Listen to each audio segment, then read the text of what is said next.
على مدار ال5 سنين اللي فاتوا اشتغلنا مع تقريبا 100 شركه في 10 مجالات مختلفه. معظم الشركات دي بتدور على نفس الحاجه، ازاي توصل لكلاينتس اكتر. ونادرا لما بلاقي حد بيركز على الCLTV، اختصار لجمله كاستمر لايف تايم فاليو، يعني متوسط الرقم اللي الشخص اللي بيجي الشركه عندك بيدفعه على مدار حياته معاك. فلو افترضنا ان الشركه اللي عندك بتبيع منتج او خدمه متوسط السعر بتاعها 3000 والCLTV بتاع الشركه 30000، معنى كده ان تقريبا الشخص بيشتري منك حوالي 10 مرات. فانت لو بتجيب الكاستمر ب 300 مثلا، فانت كده الROS بتاعك او الريتيرن اون اد سبند مش 10x، لا ده 100x.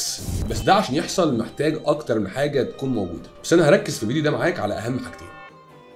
اول حاجه ان الخدمه او السيرفيس اللي انت بتقدمها تكون فعلا مميزه، وطريقه التعامل برضه تكون مميزه، فالاكسبيرينس ككل تبقى حلوه. تاني بقى حاجه والناس كلها ما بتعرفش تعملها، هي انك تعمل لونج تيرم باكجز الكلاينت ما يقدرش يستغنى عنها. تعال ناخد مثال عملي احنا طبقناه مع كلينيك اسنان شغالين معاه. بعد اول تجربه ناجحه للبيشنت معاك، بيجي الشخص بتاع السيلز اللي موجود في الكلينيك واللي هو برضه بيكون دكتور، بيجي يسال الشخص ايه رايك في السيرفيس بتاعتنا، فيقول لك دي كانت حلوه جدا. وبعدها يبدا يقول له انت عارف ان انت من الصحي ان انت تعمل ده كل 6 شهور، فيقول لك انا عارف كده. قول له طب ايه رايك ان احنا ممكن نعمل لك باكج انك تاخد ال4 مرات اللي جايين على مدار السنتين بسعر 3 مرات بس لو دفعت فلوسهم من دلوقتي. وعشان غالبيه الناس بتنسى ميعاد التنظيف بتاعها، فاحنا هنكلمك قبلها باسبوع ونفكرك عشان نتاكد ان انت لازم تيجي ونحافظ على اسنانك وصحه سنانك. فهنا انت بتبيع له حاجه فعلا هو محتاجها وبخصم، لا وكمان بتقول له احنا هنفكرك بيها عشان خاطر نحافظ على صحتك وما تتضرش او ما يحصلش اي مضاعفات. فاحتماليه ان الناس توافق على حاجه زي كده بتكون عاليه. لو افترضنا ان 20% فقط من الناس وافقت على حاجه زي كده، فانت كسبت من الشخص ده 4 مرات الطبيعي. ولو عنده مشكله في اسنانه مثلا، ممكن تقترح عليه ان هو يتعمل له تقويم او لاين